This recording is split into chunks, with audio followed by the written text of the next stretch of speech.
Hello friends, मैं हूँ ऋतुविज। आज की समस्या महंगाई, जो ना सिर्फ हमारे भारत की समस्या है परंतु पूरे विश्व की समस्या है। तो इस समस्या से निजात पाने का सबसे आसान तरीका हमें लगता है स्टॉक मार्केट। दोस्तों, stock market that means high risk high return. इसमें रिस्क ज्यादा है, परंतु इसमें अगर हम सावधानी से इन्वेस्टमेंट करें तो हम उस रिस्क से पार पा सकते हैं और अच्छे रिटर्न्स अवेल कर सकते हैं। तो स्टॉक मार्केट में एंटर करने के लिए कुछ टिप्स आज हम वो डिस्कस करेंगे। दोस्तों, स्टॉक मार्केट में इन्वेस्टमेंट करने से पहले हमें मालूम होना चाहिए कि स्टॉक्स क्या होते हैं।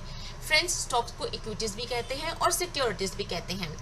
इसके थ्रू हम किसी भी कंपनी में ओनरशिप का शेयर ले सकते हैं, मतलब कि हम उसके ऑनर बन सकते हैं। और ये पब्लिक कंपनीज में ही होता है।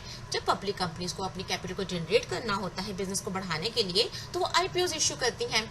और ये आईपीओ जब मार्केट में आ जाते हैं तो मार्केट में स्टॉक मार्केट में ट्रेडिंग होती है। तो इसी को हम स्टॉक ट्रेडिंग बोलते हैं। फ्रेंड्स, सबसे पहले स्टॉक एक्सचेंज कहाँ आया था? लंदन में 1801 में, और हमारे इंडिया में 1875 में बॉम्बे स्टॉक एक्सचेंज आई थी, बीएससी।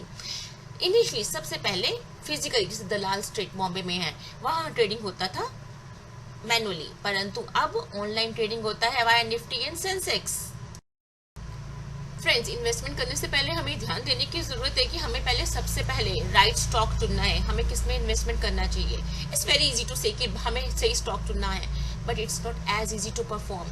क्योंकि कोई भी स्टॉक अगर पहले से बहुत अच्छा परफॉर्म करता आ रहा है इतने सालों से, इट्स नॉट नेसेसरी कि वो आगे भी अच्छा परफॉर्म करने वाला है। तो you have to take care of that. क्योंकि अगर हम किसी चीज में एनालिसिस कर रहे हैं तो don't think of it's as easy, because बहुत सारे बड़े बड़े एनालिस्ट जो स्टॉक मार्केट में बैठे हैं इस पर ऑलरेडी एनालिसिस कर रहे हैं और ट्रेडिंग हो रही है उसमें। तो फ्रेंड्स, हमें अगर आपको एनालिसिस करना है तो हम किन चीजों पे ध्यान देंगे? हम उस कंपनी की अर्निंग पर शेयर ईपीएस देखेंगे। और ईपीएस कैसे कैलकुलेट करते हैं दोस्तों? उस कंपनी का net profit of that very year divided by the number of outstanding shares of that very company. उससे हम कंपनी का ईपीएस निकालेंगे और फिर हम एनालाइज करेंगे PE ratio of that company, यानी कि market price of the share, market price of particular share divided by the earning per share, यानी ईपीएस ऑफ दैट शेयर। तब हम एनालाइज कर पाएंगे कि हमारा जो पर्टिकुलर स्टॉक हम चूज कर रहे हैं, इफ इट इज हेल्दी और नॉट। प्लस हमें ध्यान देने की जरूरत है कि कंपनी की बैलेंस शीट कैसी है, कंपनी का इनकम स्टेटमेंट कैसा है। कभी भी कंपनी की पास्ट परफॉर्मेंस पे ध्यान मत दो फ्रेंड्स, क्योंकि पास्ट परफॉर्मेंस से हम फ्यूचर एनालाइज आसानी से नहीं कर सकते हैं। Friends, don't make ever investment in single particular stock only, because this is a big mistake. Luck will not always help you. Don't ever get confused between your luck and skill. दोस्तों, किस्मत हमेशा साथ दे ये जरूरी नहीं है, इसलिए हमेशा पोर्टफोलियो बनाइए। अगर फार्मा इंडस्ट्री में लॉसेस हो रहे हैं तो इट में भी पॉसिबल कि आईटी इंडस्ट्री बहुत अच्छा कर रही है। अगर आपको फार्मा में लॉस हो रहा है तो आईटी में आपको गेन हो रहा होगा और आपका लॉस बैलेंस हो जाएगा। और दोस्तों, एक इम्पॉर्टेंट बात, seller always create a trade in the market. For every seller there is a buyer. और दोस्तों, अगर आप बिगिनर है तो ध्यान रखिए, कभी भी शॉर्ट टर्म के लिए इन्वेस्टमेंट मत कीजिए। Make a long term portfolio और अपने स्टॉक्स को कॉन्टिन्यूटली फ्रिक्वेंटली मत देखिए। अपना एक कैलेंडर बना लीजिए, जैसे कि आप हफ्ते बाद या महीने बाद ही उसको नोट डाउन करेंगे कि उसमें कितना वेरिएशन आया है। क्योंकि अगर आप कॉन्टिन्यूटी में देखेंगे, थोड़ा सा गेन आपको बहुत खुशी देगा, थोड़ा सा लॉस आपको बहुत दुख देगा। दोस्तों, एक और तरीका है, अगर आप बिल्कुल बिगिनर हैं तो सिम्युलेटर्स, यानी कि डमी आप स्टॉक ट्रेडिंग कर सकते हो। एक्चुअल मनी इन्वेस्टमेंट करने से पहले आप डमी ट्रेडिंग करके देखो कैसे आप परफॉर्म करते हो, कितना मनी आप लॉस करते हो, कितना आप गेन करते हो।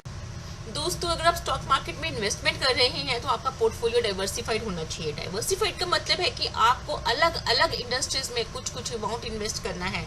और अगर आप डाइवर्सिफिकेशन खुद से नहीं क्रिएट कर पा रहे हैं, then you must go for ETF या mutual funds, because diversification is very important.